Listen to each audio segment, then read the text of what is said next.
하나님 말씀은 시편 104편 1절에서 5절입니다. 내 영혼아 여호와를 송축하라. 여호와 나의 하나님이여, 주는 심히 위대하시며 존귀와 권위로 옷 입으셨나이다. 주께서 옷을 입음같이 빛을 입으시며 하늘을 휘장같이 치시며 물에 자기 누각의 들보를 얹으시며 구름으로 자기 수레를 삼으시고 바람 날개로 다니시며 바람을 자기 사신으로 삼으시고 불꽃으로 자기 사역지를 삼으시며 땅에 기초를 놓으사 영원히 흔들리지 아니하게 하셨나이다. 아멘. 우리가 예배 회복을 살펴보는 중에 지난주부터 찬양과 경배로 드리는 예배에 대해서 살펴보고 있습니다. 지난주에 찬양과 경배가 곧 예배다, 더 나아가 그것이 최상의 형태의 예배다라는 사실을 살펴보았습니다. 특별히 오늘날 신약 시대의 예배의 모델은 하늘나라의 예배인 것을 살펴보았고, 그 하늘나라에서 보면 어떻게 하나님께 찬양으로서 예배를 드려지는가라는 것을 살펴보면서 그러한 부분들을 또 우리의 모델에서 배울 수 있는 중요한 요소들을 살펴보았습니다. 오늘은 찬양과 경배가 무엇인가 라는 것을 살펴보고자 합니다. 그러니까 우리가 지난주에 우리의 예배 모델에 대해서 살펴보면서 찬양과 경배는 최상의 형태의 예배로서 우리가 배워야 할 가장 중요한 제자도 중에 하나는 곧 예배이다 라고 말씀드렸습니다. 그러니까 이 말은 찬양과 경배의 곡조나 가사를 배워야 한다, 이 말을 말하는 게 아니고, 물론 그것도 포함하겠지만 예배가 무엇이고 찬양이 무엇이고 어떠한 이해와 가치를 가지고 또 어떠한 자세로 하나님께 어떻게 찬양과 예배를 드려야 될 것인가 라는 것을 배워야 한다는 것이죠. 그래서 오늘 찬양과 경배에 대해서 살펴볼 텐데 우리가 이러한 부분들을 배워가면서 더욱더 하나님을 이렇게 예배하는 자리로 나갈 수 있게 되기를 축복합니다. 신약 성경에 보면 예배라는 단어가 두 단어 나옵니다. 그러니까 예배라고 번역된, 하나는 프로스쿠네오라는 단어인데요, 이 단어는 60번 나옵니다. 이 뜻은 찬사를 드리다, 그러니까 to adore 영어로 말하면, 혹은 존경하다, to give reverence to, 이런 뜻입니다. 다른 하나는 라투리온 테스라는 단어로서 명사나 동사의 형태로 26번 나옵니다. 이 단어는 섬김이라고 번역될 수도 있는 단어입니다. 그래서 실제로 우리말 성경에는 이 단어가 여러 차례 섬기다라는 말로 번역되어 있습니다. 이 단어는 공적인 예배를 말할 때 주로 사용되는 단어였습니다. 자, 그런데 찬양과 경배, 그게 뭔가? 찬양과 경배는 경배를 저는 이렇게 정의합니다. 그 먼저 어떤 사람들은 찬양과 경배를 각기 다르게 이해합니다. 찬양과 경배가. 그리고 나름대로 이렇게 의미가 있습니다. 근데 저는 개인적으로 그 두 개를 같은 의미로 사용합니다. 자, 그래서 찬양과 경배는 무엇을 말하는가? 자, 찬양과 경배는 하나님께서 행하신 놀라운 일들을 인하여 하나님께 찬사를 드리는 것이고, 하나님 그분 자신을 인하여 기뻐하는 것입니다. 다시 한번 말하겠습니다. 찬양과 경배는 하나님께서 행하신 놀라운 일들을 인하여 하나님께 찬사를 드리는 것이고, 하나님 그분 자신을 인하여 기뻐하는 것입니다. 아멘. 자, 그래서 찬양과 경배 혹은 더 나아가 예배의 한 중요한 부분은 찬사입니다. 찬사. 우리의 예배의 대상은 당연히 삼위일체 하나님이십니다. 그래서 우리의 예배의 중심에는 반드시 하나님이 계셔야 합니다. 그래서 찬양과 경배는, 혹은 다른 말로서 예배는 하나님께 나아가 하나님의 영광을 보고 하나님께서 행하신 그 놀라운 일들을 인하여 하나님께 찬사를 드리는 것입니다. 그래서 신약 성경에 예배라는 단어로 쓰여진 한 가지가 to adore, 찬사를 드리다 라는 의미를 가진 프로스쿠네오라는 단어라 그 말입니다.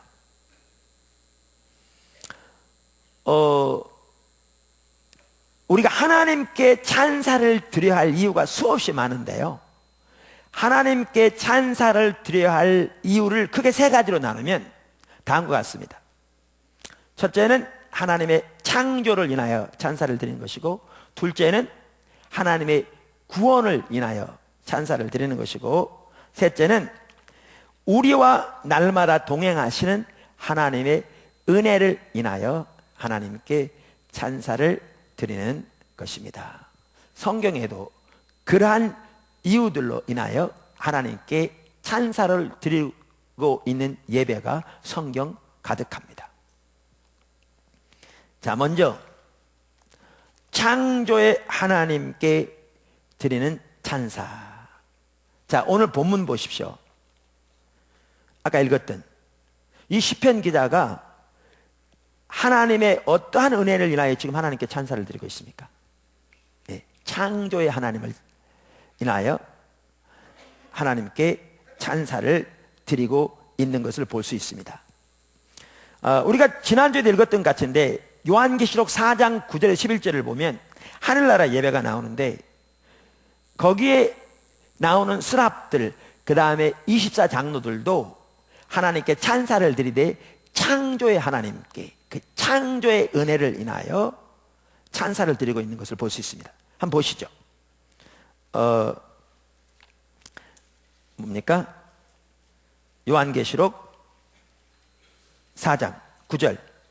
제가 이렇게 성경을 읽을 때 부지런히 찾아보세요. 뭐냐 하면 그 하나하나 그 내용들에 살펴볼 부분이 많은데 제가 구체적으로 다 언급은 못하니까 여러분들이 성경을 보시면서 이렇게 하나님께서 여러분에게 성경을 통해 말씀하신 바를 보시면 좋겠습니다. 그 생물들이 보좌에 앉으사 세세토록 살아계시는 이에게 영광과 존귀와 감사를 돌릴 때에 24장로들이 보좌에 앉으신 이 앞에 엎드려 세세토록 살아가시는 이에게 경배하고 자기의 관을 보좌 앞에 드리며 이르되 우리 주 하나님이여, 영광과 존귀와 권능을 받으시는 것이 합당하오니 주께서 만물을 지으신지라. 만물이 주의 뜻대로 있었고 또 지으심을 받았나이다 하더라. 아멘.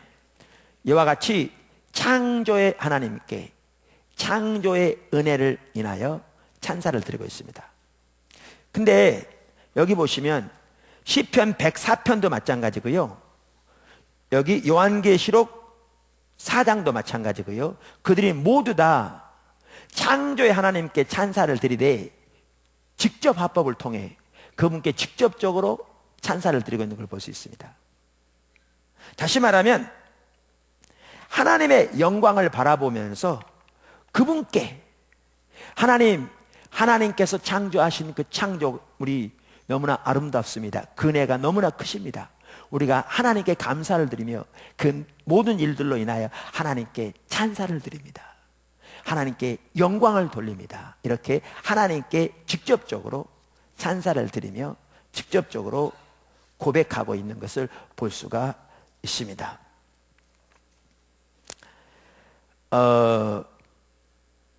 근데 한 가지 더 나가기 전에 제가 여기서 한 가지를 좀 살펴보고 가려고 합니다. 오늘 본문을 다시 한번 돌아가 보실래요? 시편 104편. 거기에 보시면 시편 기자가 창조의 하나님께, 그 하나님의 창조를 인하여 하나님 그분께 찬사를 드리는데, 그러기 전에 한 문장이 나와요. 시작하기 전에 무슨 문장이 나오죠? 내 영혼아 여호와를 송축하라. 이 말이 나옵니다. 여러분, 하나님께 찬사를 드리는데 왜 이 말로 시작했다고 생각하세요? 지금 자기가 자기에게 말하고 있는 겁니다. 내 영혼아 여호와를 송축하라. 그리고 나서 하나님께 그렇게 찬사를 드리고 있죠. 그럼 이 말이 무슨 뜻이라고 생각하십니까? 여기에서 뭘 볼 수 있다고 생각하십니까? 이 말이 내포하는 중요성이 뭐라고 생각하십니까? 이 말은요, 우리가 하나님께 드리는 예배가 혹은 찬사가 우리의 적극적인 선택에서 나온 것임을 볼 수 있습니다.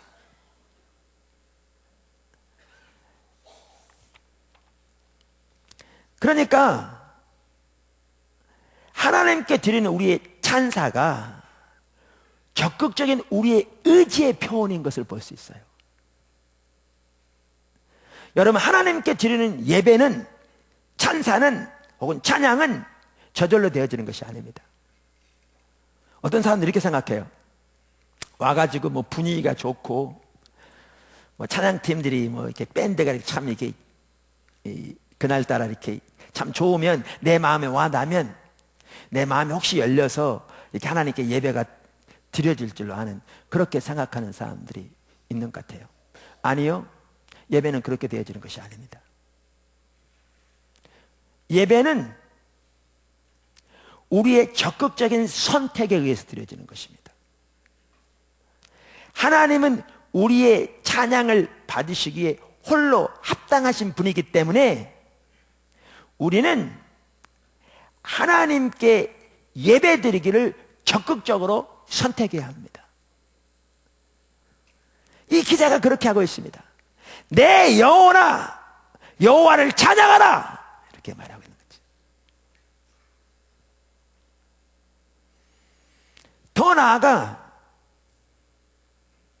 우리는 어떤 상황 속에서도 하나님을 예배하기를 적극적으로 선택해야 합니다. 적극적으로.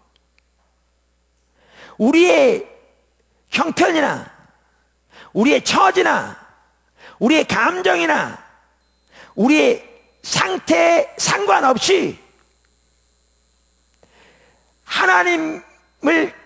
하나님께 찬사를 드리기로 적극적으로 선택해야 합니다. 그리고 그분을 예배함으로 나가야 합니다. 여러분, 오늘날 주일날 교회에 나올 때도 왜 많은 사람들이 하나님께 올바른 예배를 못 드리는 줄 아십니까? 예배를 수동적으로 생각하기 때문에 그렇습니다.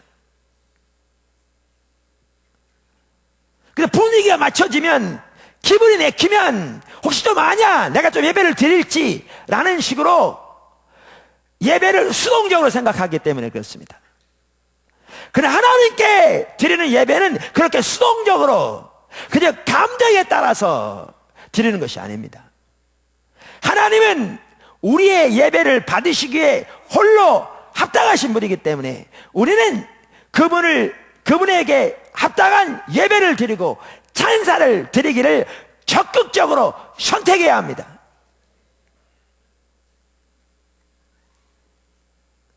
더 나아가 어떤 상황 가운데서도 그렇게 적극적으로 예배드리기를 선택해야 합니다.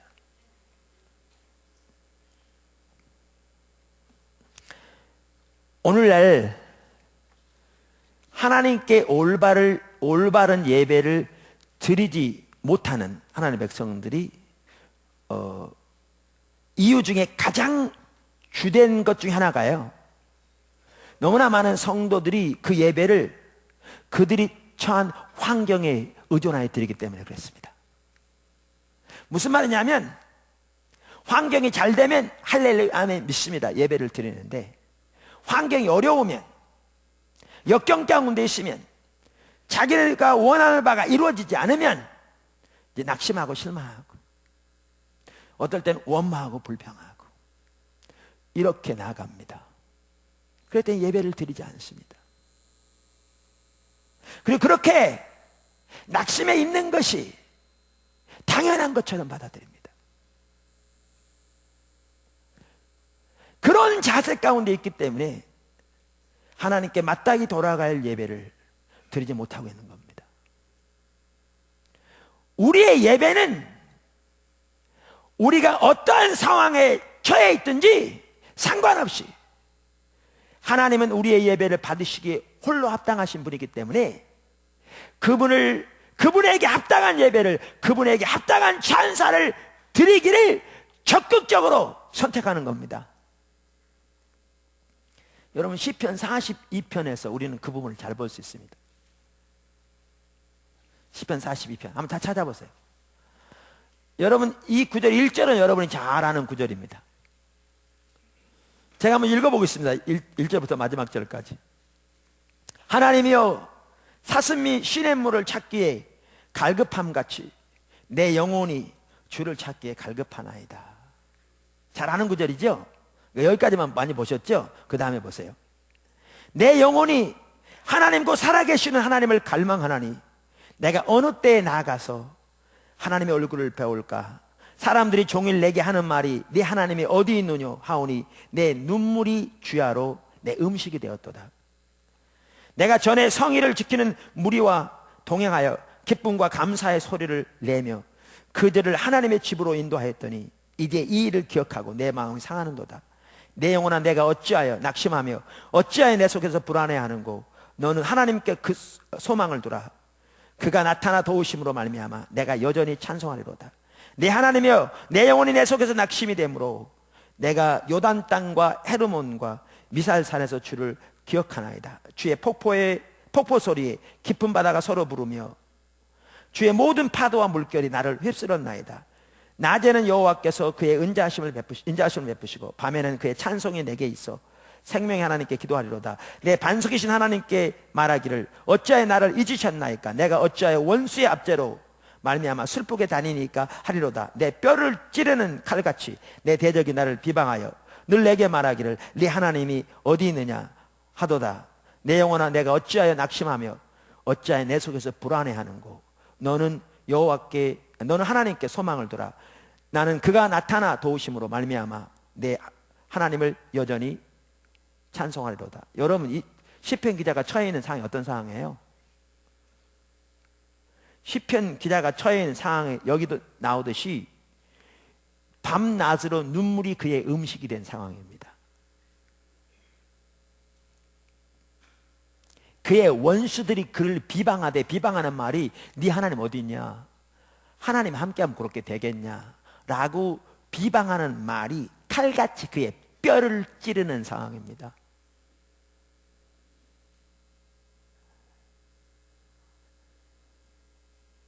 이러한 상황. 그래서 그는 낙심할 수밖에 없는 상황, 불안해할 수밖에 없는 상황, 여기에 나온 것처럼 그러한 상황입니다. 근데 그러한 상황에서 반복적으로 이 시편 기자가 이렇게 말합니다. 내 영혼아, 너는 어찌하여 낙심하여 하며 불안해하는고? 네 하나님을 바라라. 내가 하나님을 찬양하리로다. 이게 예배입니다.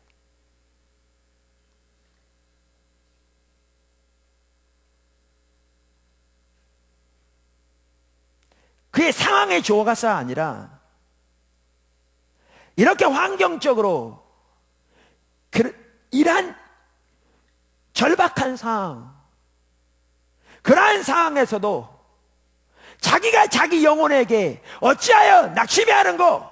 어찌하여 불안해하느냐? 하나님을 바라라 라고 추스리며 하나님을 찬양하고 하나님께 찬사를 드리기를 선택한 것처럼, 그래서 하나님의 얼굴을 구하여 나가며 하나님을 갈망하여 하나님 앞에 서는 것처럼, 그렇게 우리의 모든 환경 가운데서도 하나님을 예배하기를 선택하는 것이 참다운 예배입니다.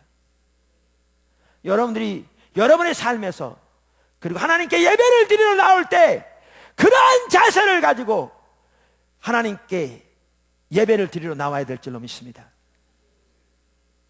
특별히 시편 42편은 고라 자손의 마스길이라 이렇게 제목이 붙어 있어요. 하나님께 예배로 나가는 자들이었습니다. 그들이 이러한 올바른 자세를 가지고 그들이 어떠한 환경 가운데든지 하나님만을 바라며 의지하며 하나님께 찬사를 드리기로, 그분에게 합당한 찬사를 드리기로 결단하고 선택하고 하나님의 얼굴을 구하며 그분을 갈망하여 서는 그러한 삶을 살았기 때문에 그들이 그렇게 하나님을 예배하는 자들로 선 줄로 믿습니다.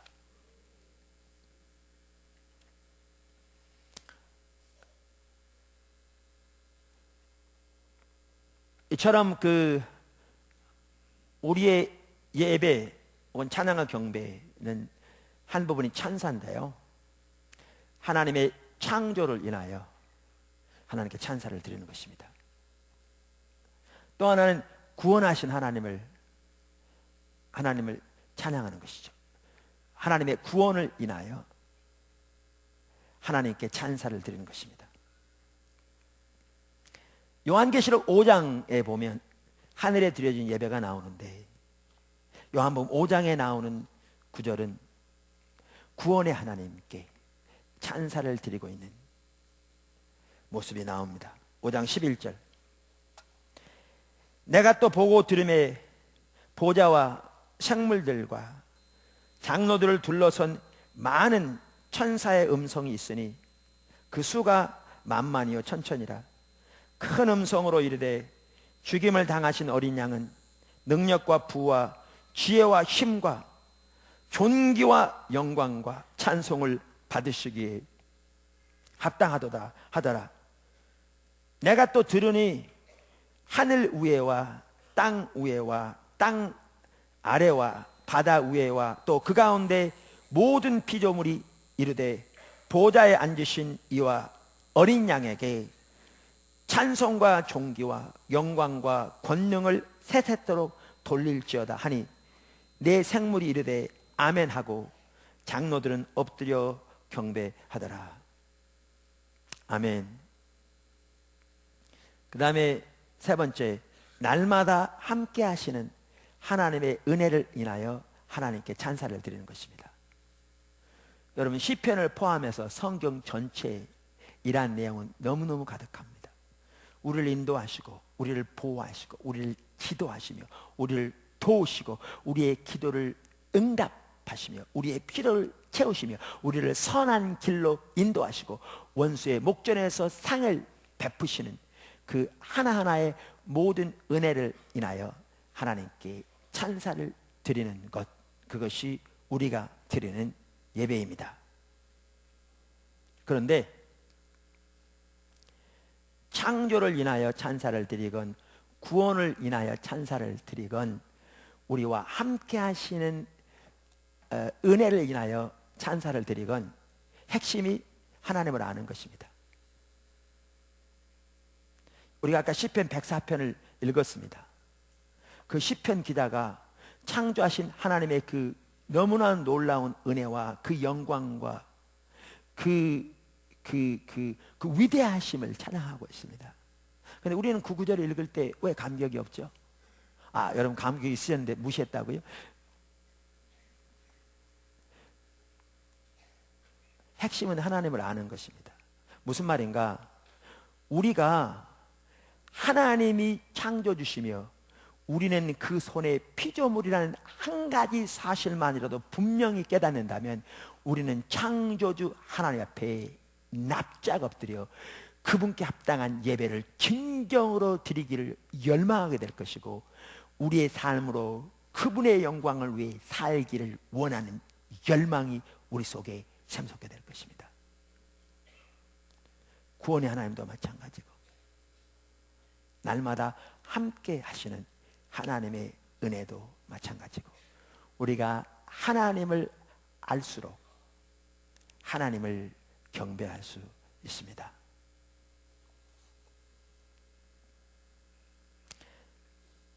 두 번째 요소, 기뻐하는 것. 기뻐하는 것.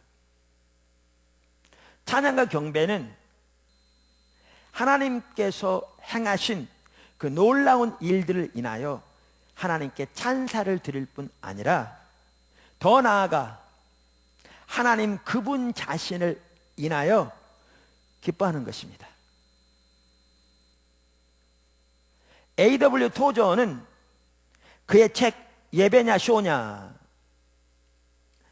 라는 책에서 조지 왓슨 박사의 말을 인용합니다.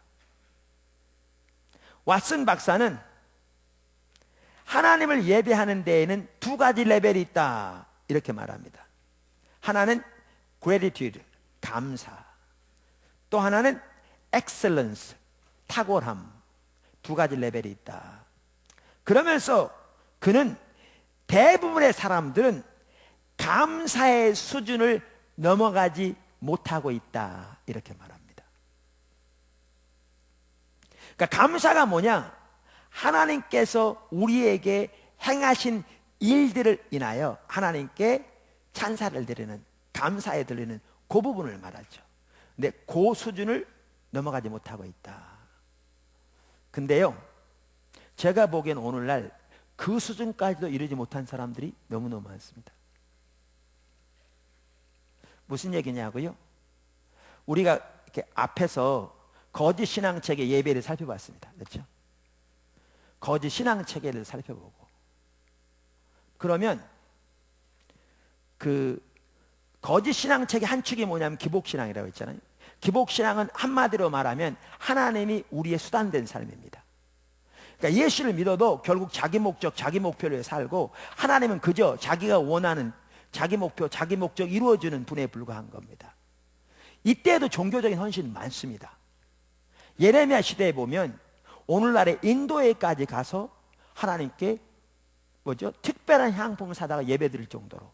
여러분, 인도로 가려면 비행기로 몇 시간을 가야 되는데, 우리 둘째가 그 바르셀로나에 그 학회에 갔다가 지금 오고 있습니다. 비행기로. 혼자 간 게 아니라 스케줄을 조정할 수 없어서 그렇게 됐는데, 유럽에서 여기 온 것보다는 가까울 겁니다. 그러나 그 당시 그 인도에서 팔레스타인에서 인도까지 가려면 비행기도 차도 없는 시대, 그건 상상할 수 없는 거리죠. 근데 그 멀리 가서 그 엄청나게 소중하고 값비싼 향품을 하나님께 예배를 드렸습니다. 근데 그들은 왜 그렇게 한 줄 아세요? 자기 문제 해결해 달라고, 자기 복 받게 해달라고, 자기 사업 잘 내게 해달라고, 자기 자녀 잘 내게 해달라고, 자기 가정 지켜달라고. 그러니까 모든 것이 하나님 자기 목적을 위한 수단에 불과한. 그러니까 하나님은 그 예배 안 받으신다고 그러죠. 이렇게 거짓 신앙체계에 빠져서 하나님이 수단된 삶을 사는 사람들은 하나님께 드리는 감사만 하더라도요, 아까도 말씀드린 대로 조건적입니다. 자기가 원하는 바가 이루어질 때, 우리 아이를 위해서 이번에 새벽 기도를 안 빠지고 했는데 그 아이가 수능 대박 나가지고 예상한 것보다 좋은 학교에 들어가게 되었다. 그러면 감사하죠. 그러나 하나님의 진정한 창조와 구원과 우리와 함께 하신 은혜 등 그 하나님의 은혜를 인하여 진정으로 감사하는 자까지도 못 나갑니다. 못 나갑니다. 제가 말하는 하나님의 손을 구하는 삶, 그러니까 하나님은 자기 목적을 위한 수단에 불과한 것으로 그저 하나님 앞에 기도하는 것은 자기 목표와 목적을 이루어달라는 하나님의 도움과 능력만을 구하는, 이런 하나님의 손을 구하는 삶을 레일 크랩 박사는 자기중심적인 기도라고 말한다고요. 세계적인 상담가인데 하나님과 친밀한 교제가 그에게 경험되어진 것 같아요. 그의 기도가 달라지면서, 그러면서 자기중심적인 기도가 얼마나 타락한 잘못된 기도냐 라는 것을 말하면서 관계중심적인, 제가 말하는 하나님의 얼굴을 구하는 기도로 나가야 된다. 책을 쓴 책이 파파 기도라는 책이에요. 아주 귀한 책인데, 그러면서 그분은 자기중심적인 기도에 대해서도 이렇게 말하죠. 그 기도는 뭘로부터 시작해? 주시옵소서, 주시옵소서. 자기 필요한 목적을 따라 밤낮으로 주시옵소서, 주시옵소서. 거기서 다른 사람을 위한 기도도 있어요. 근데 다른 사람을 위해 기도해도 결국 뭘 위해 기도하냐? 자기를 위해서. 남편이 속썩여서 돈 주지 못 살겠다 그 말이죠. 그러니까 하나님 남편에게 은혜를 주셨으면 바꿔달라는 거예요. 왜? 저 양반이 바뀌어야 좀 내가 행복할 거니까. 우리 가정 좀 원만하게 살고, 그러니까 상대방을 위해서 하나님의 사랑으로 내가 어느 자리에 있으면 섬기는가, 이런 거에서는 개념조차 없고, 그러니까 목회자를 위해서 기도해요. 근데 우리 목사님의 설교가 너무 엉망이라서 은혜가 안 된다는 거예요. 하나님 제발 목사님에게 은혜를 베푸셔서 설교를 좀 잘하게 해주세요. 왜? 그래야 내가 교회에 온 기분이 날 게 아니냐 그 말이에요. 은혜도 받고. 그러니까 모든 걸 이렇게 자기중심적으로 기도합니다. 근데 여기서도 감사도 있어요. 뭐요? 자기 원하는 거 해주면. 근데 이러한 감사는 다 조건적이어서 하나님 앞에 진정한 예배가 안 됩니다. 그러니까 아까 왓슨 박사가 말하기를 gratitude, 감사의 수준을 넘어가지 못하고 있다고 그랬는데, 오늘날 보면 감사의 진정한 수준에도 못 미친 경우가 글쎄요 너무너무 많습니다. 그만큼 우리의 예배가 타락되어 있습니다. 그만큼. 그러면서 왓슨 박사 얘기로 다시 돌아갑니다.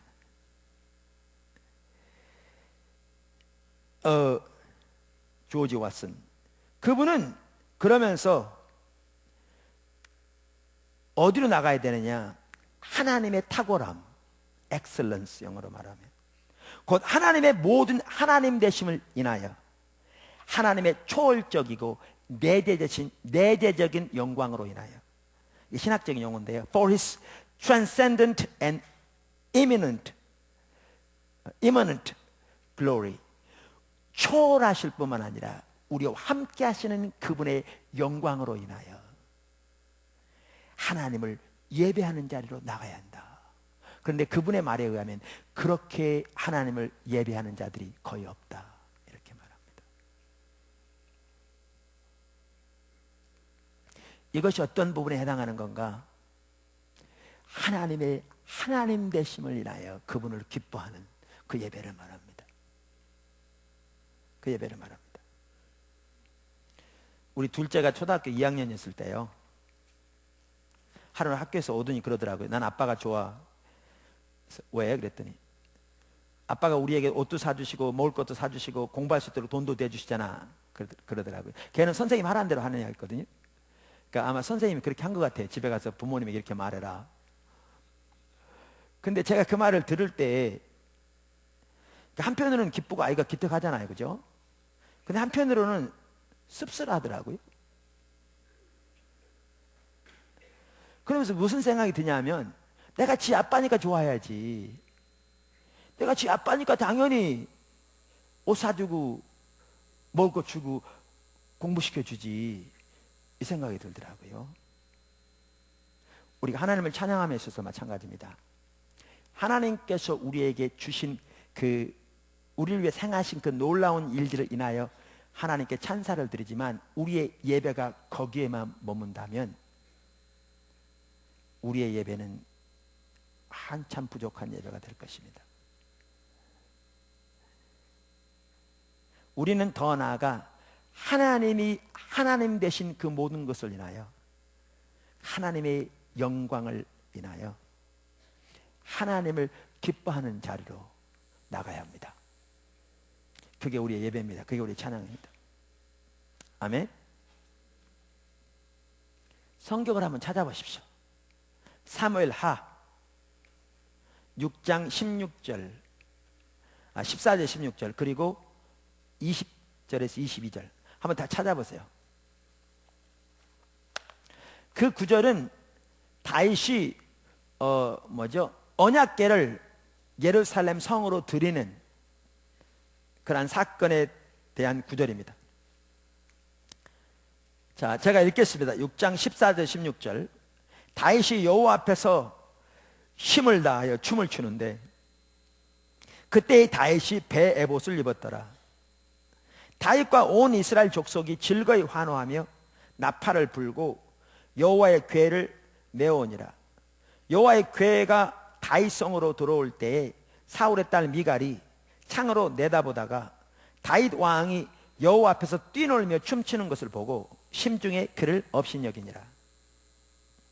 20절, 다윗이 자기의 가족에게 축복하러 들어오매 사울의 딸 미갈이 나와서 다윗을 맞으며 이르되 이스라엘 왕이 오늘 어떻게 영화스러운지, 방탕한 자가 염치 없이 자기의 몸을 드러내는 것처럼 오늘 그의 신복의 계집종의 눈앞에서 몸을 드러내셨도다 하니, 다윗이 미갈에게 이르되 이는 여호와 앞에서 한 것이니라.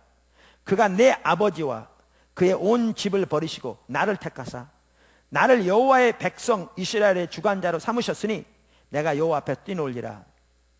내가 이보다 더 낮아져서 스스로 천하게 보일지라도 내가 말한 바 계집족에게는 내가 높임을 받으리라 한지라.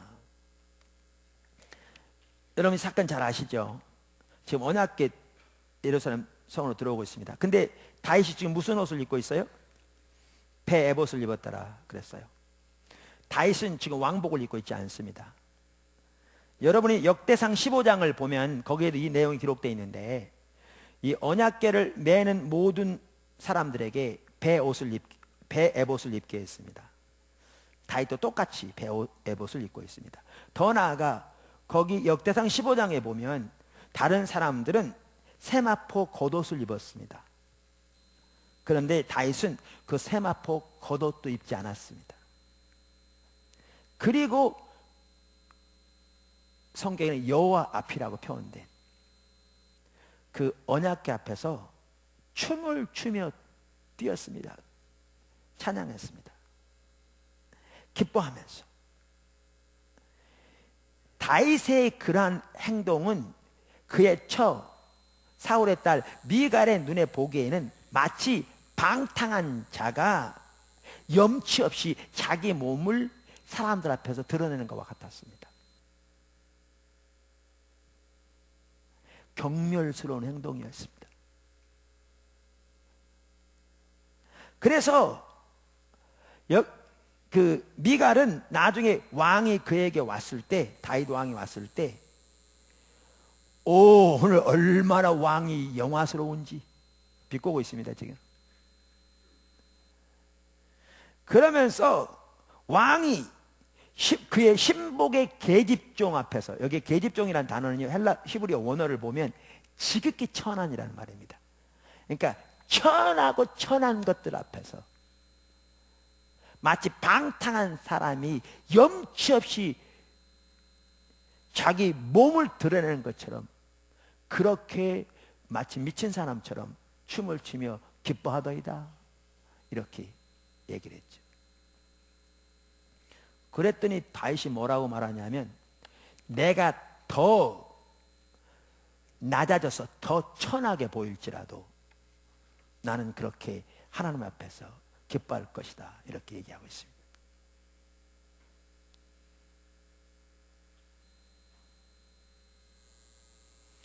왜 다윗이 그렇게 기뻐했다고 생각하십니까? 그 언약궤 위에 있는 금 입혀놓은 게 탐이 나서. 요즘 금값이 금값입니다. 여태까지 지금처럼 금값이 높은 때가 없었습니다.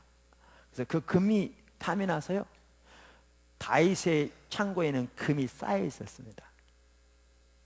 나중에 솔로몬에게 성전을 지으라고 그 블루프린트까지, 그 설계도까지 다 주면서 그에 필요한 모든 금을 다윗 왕이 내줬습니다. 그러면 다윗은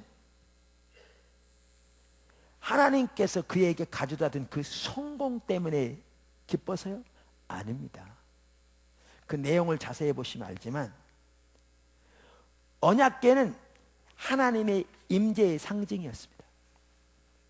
그래서 하나님께서 하나님의 임재로 자기 집에, 자기 성에, 자기 왕국에 찾아오시는 것을 인하여 다윗은 그렇게 하나님 앞에서 기뻐하며 춤을 췄습니다.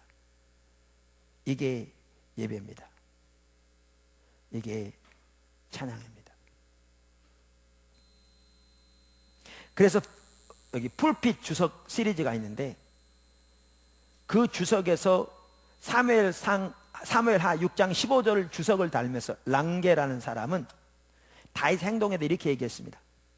다윗의 종교적 열정과 가슴 밑바닥에서부터 차고 넘치는 감격적인 기쁨을 잘 드러내주는 행동이다. 즉 그는 이제야 비로소 하나님의 임재의 표상인 언약궤를 수도 예루살렘에 모시게 된 데 대하여 감격하며 온 몸과 마음으로 이를 기뻐한 것이다. 이렇게 말하고 있습니다. 우리가 드리는 찬양 중에 주 찬양합니다 내 마음을 다해, 주 찬양합니다 내 마음을 다해, 주가 하신 놀라운 일들을 세상에 모두 말하리이다. 주 찬양합니다. 주여 내가 주를 기뻐합니다. 할렐루야. 주여 내가 주를 기뻐합니다. 할렐루야. 그런 찬양이 있습니다. 여러분들이 다윗이 그랬던 것처럼 하나님만 바라보며 하나님 앞에서 그분께 주님 내가 주님만을 기뻐합니다. 그렇게 찬양해 보십시오. 그게 우리의 예배입니다. 하나님의 우리의 예배를 실로 기뻐하실 것입니다. 근데 우리는 여기서 한 가지 이 다윗의 삶에서도 볼 수 있듯이 우리의 예배는 생물이라는 사실을 기억해야 합니다. 우리의 예배는 자라나기도 하고 퇴보하기도 하는 살아있는 것입니다. 다윗이 이토록 하나님 앞에서 그의 모든 것으로 하나님을 인하여 기뻐하며 춤을 출 수 있었던 것은 하루아침에 된 것이 아니었습니다. 어떤 사람은 가끔 과거에 한 분이 저한테 그러더라고요. 목사님 보면 예배에 몰입을 잘하는 것 같아요. 근데 자기는 안 된대요. 여러분 다윗이 이렇게 하나님을 예배할 수 있었던 것은, 그리고 더 비천하게 되어 더 조롱을 받는 자리에 갈지라도 하나님을 인하여 자기는 예배할 것이라 하고 이렇게 하나님을 인하여 기뻐할 수 있었던 것은 그가 그동안 지속적으로 하나님의 얼굴을 구하며 하나님을 예배하며 하나님을 기뻐하는 삶을 살았기 때문에 그렇습니다. 그래서 오늘 이 자리까지 올 수 있었습니다. 우리의 예배도 마찬가지입니다. 우리도 하나님과의 지속적인 관계 안에서 자라날 때 우리의 예배는 더 깊어질 겁니다. 반대로 우리가 지속적으로 하나님과의 관계를 가꾸어 가지 않으면 우리의 예배는 퇴보될 것입니다. 제가 물어볼게요. 1년 전, 2년 전, 3년 전 혹은 5년 전과 비교해서 여러분의 지금 예배는 더 깊어지고 있습니까? 정체되어 있습니까? 퇴보되고 있습니까? 대답 안 해도 좋으니까 생각해 보세요. 여러분의 예배가 더 깊어지고 있지 않다면 그것은 여러분이 하나님을 추구하지 않고 있다는 것을 증명합니다. 다른 말로 하면 여러분의 신앙은 병들어 있다는 것을 증명합니다.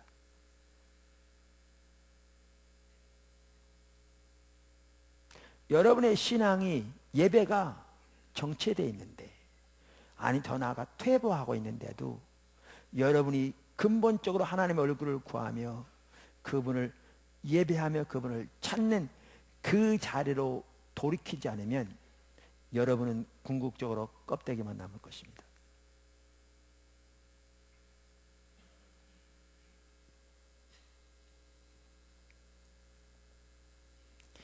예배는 이와 같이 살아있는 생물입니다.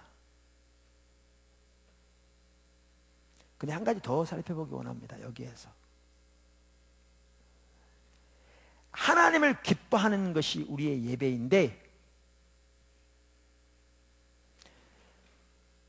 하나님을 기뻐하는 것에 있어서도 하나님께 대한 신뢰가, 믿음이 동반되어야 하나님을 진정으로 기뻐할 수 있습니다. 하나님께 대한 믿음이 신뢰가 동반되어야 하나님을 진정으로 기뻐할 수 있습니다. 우리는 바울의 예를 과거에도 살펴보았습니다.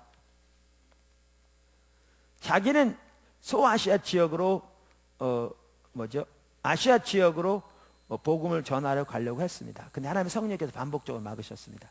그런데 하루는 환상이 보였는데, 환상 중에 마게도니아 사람이 이렇게 손짓하면서 와서 자기를 도우라고 이렇게 하는 환상이 보였습니다.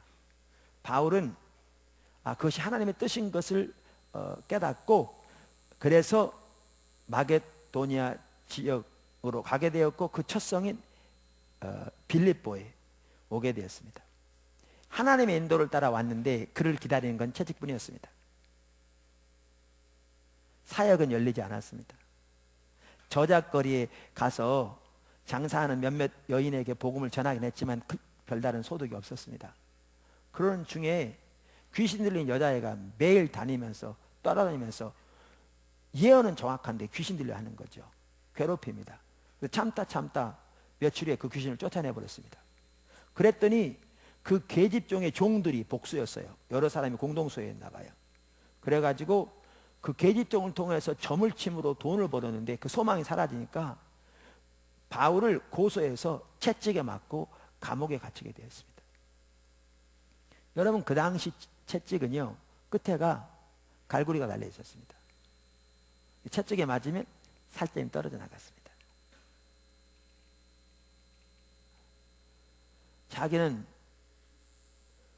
자기는 다른 데로 가겠다고 했는데 하나님이 이리 오라고 해서 왔는데, 와서 사역은 열리지 않고 그런 상황 가운데 처해 감옥에 갇혔습니다. 그런데도 밤 12시가 되었을 때 바울과 실라는 하나님을 경배하기 시작했습니다. 왜 그게 가능했던 줄 아십니까? 그는 하나님을 신뢰했기 때문에 가능했습니다. 신실하신 하나님, 실수가 없으신 하나님, 사랑하신 하나님, 전능하신 하나님을 신뢰했기 때문에 그의 환경이 그의 눈에는 이해되지 않고, 그 되어진 일들이 자기에게는 이해되지 않아도 그는 하나님을 경배할 수 있었습니다.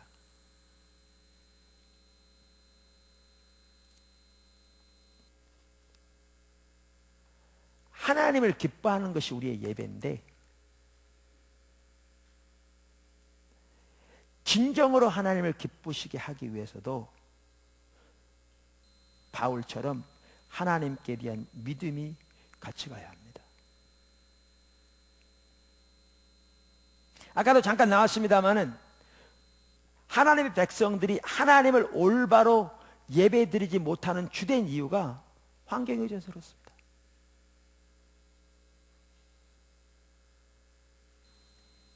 그러나 참다운 예배는 어떠한 환경에 있든지 하나님은 우리의 예배를 받으시기에 홀로 합당하신 분이기 때문에 하나님을 경배하기로 선택하는 겁니다.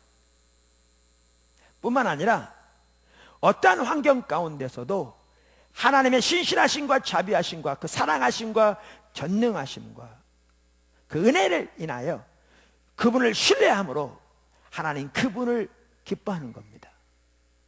그게 예배입니다. 그게 예배입니다. 여러분, 하박국 3장 보시면 이렇게 나와 있습니다. 비록 무화과 나무가 무성치 못하며 포도나무에 열매가 없으며 감람나무에 소출이 없으며 밭에 식물이 없으며 우리의 양이 없으며 외양간에 소가 없을지라도. 여러분, 아까 말씀드린 대로요, 우리나라는 지금 거짓 신앙체가 너무너무 팽배합니다.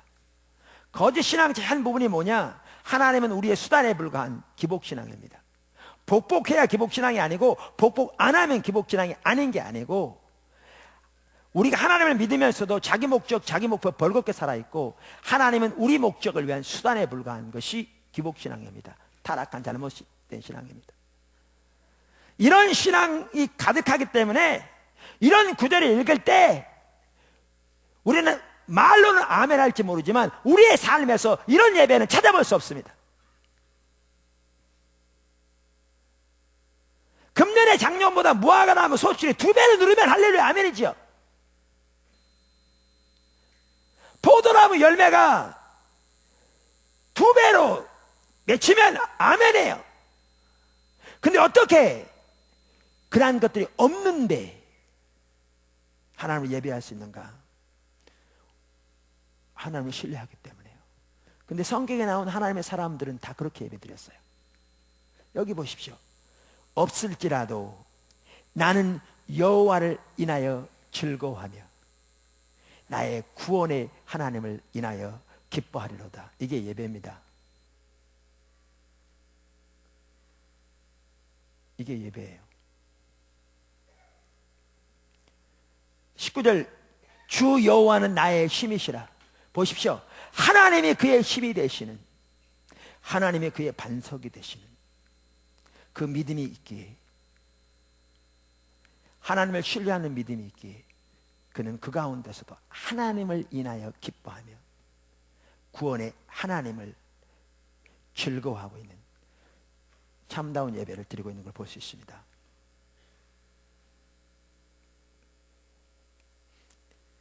이와 같이 믿음이 같이 가야 하나님을 진정으로 기뻐할 수 있고요. 또한 하나님을 기뻐하는 것이 우리의 힘입니다.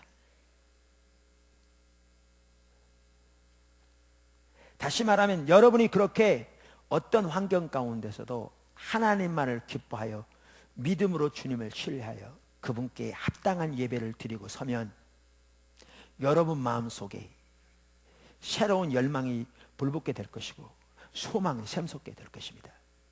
무기력증, 낙심하는 자세, 우울증은 떠나갈 것입니다. 느헤미야 8장 10절을 보십시오. 느헤미야가 이렇게 말합니다. 느헤미야가 또 이르기를 너희는 가서 살진 것을 먹고 단 것을 마시되 예비치 못한 자에게는 너희가 나눠주라. 이날은 우리 주의 성일이니 근심하지 말라. 자, 그 다음 보십시오.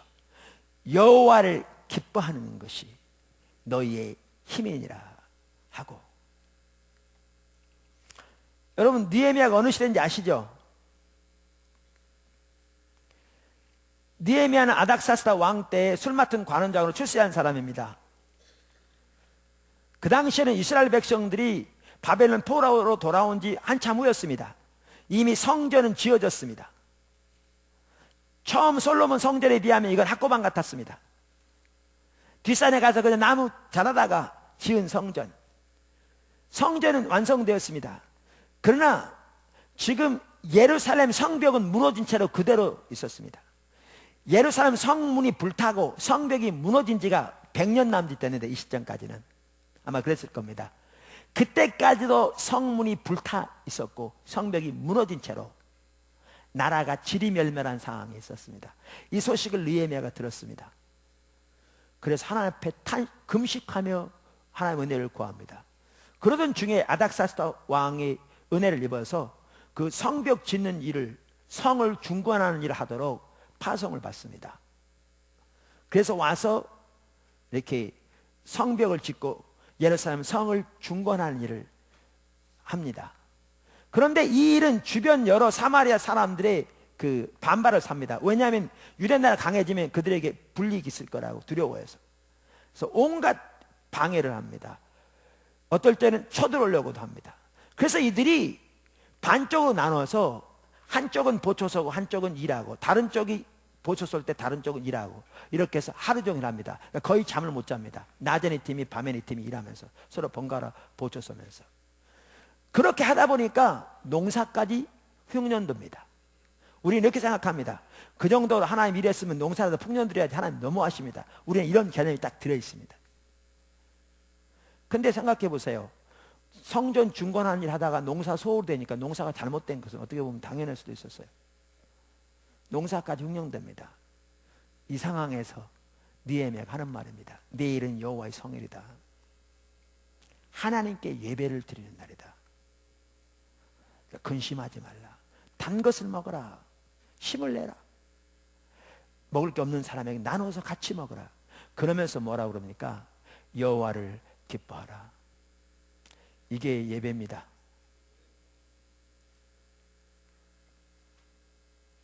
이게 예배라니까요. 그러면서 말하기를 여호와를 기뻐하는 것이 너희의 힘이라. 우리가 주님을 기뻐하면 우리 마음속에 주님을 향한 새로운 열정이 샘솟게 될 것입니다. 여러분 중에 환경으로 인해서 낙심한 사람이 있습니까? 여러분의 신앙이 침체되어 있습니까? 여러분의 마음이 가라앉아 있습니까?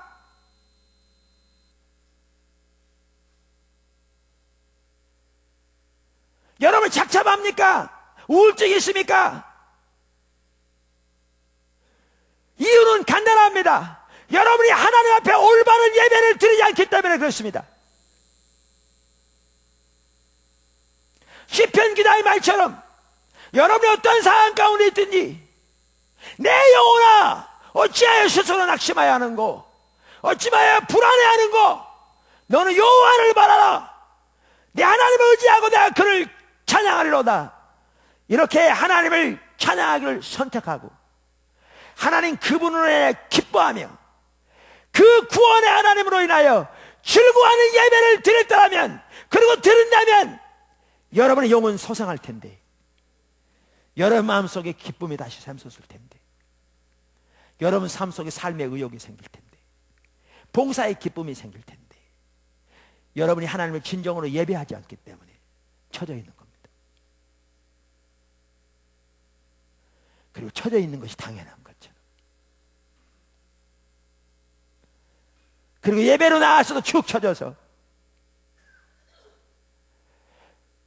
그저 하나님 앞에 예배를 드릴 때 소극적으로, 혹시 그날 분위기가 좀 맞춰서 기분이 좀 찡하게 움직이면 혹시 예배를 좀 들어볼까 하는 그러한 자세로 하나님 앞에 나오는, 그렇게 나와서 어떻게 하나님을 올바로 예배할 수 있으며 예배를 통해 어떻게 살아계신 하나님을 경험할 수 있겠습니까?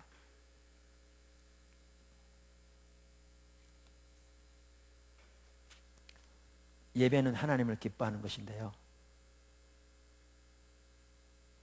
하나님을 올바로 기뻐하려면 하나님께 대한 믿음이 동반되어야 합니다. 다윗도 그랬습니다. 그는 참다운 예배를 드린 자죠.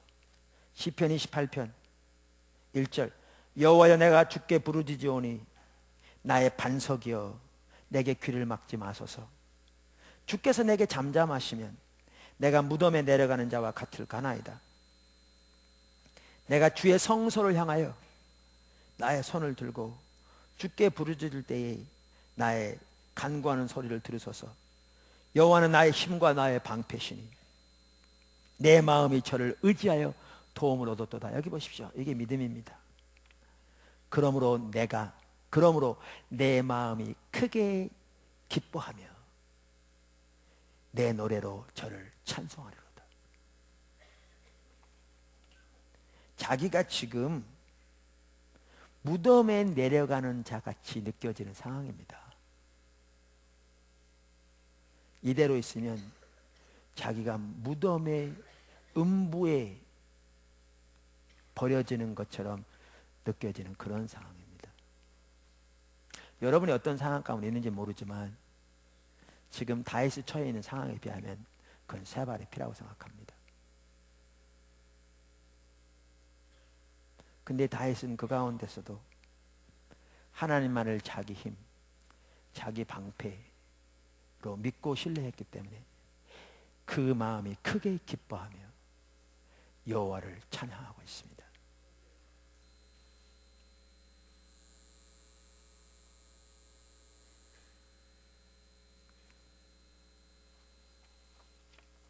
오늘 저는 찬양과 경배가 뭔가, 다른 말로 하면 예배가 뭔가 라는 걸 살펴봤습니다.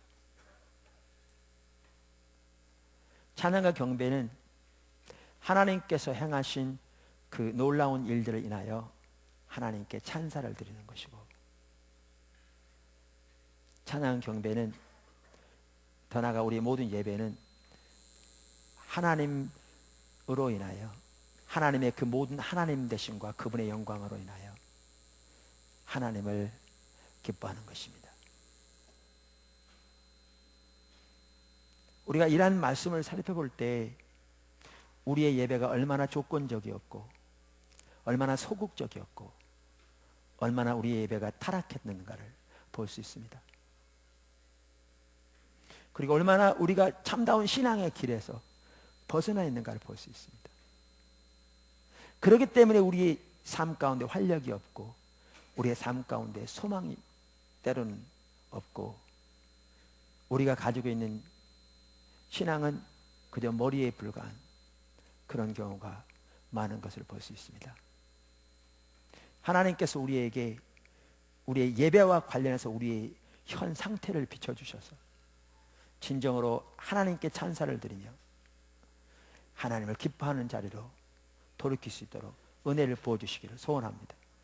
그래서 우리가 그렇게 하나님을 예배를 드리기를 선택하고, 어떤 상황에서도 하나님께 진정으로 돌아갈 찬사와 하나님을 기뻐하는 예배로 나아감으로 하나님을 경험하고 하나님의 은혜가 넘치고 소생되어지며 하나님과 동행하는 삶이 되어지기를 주님을 축원합니다. 기도하겠습니다.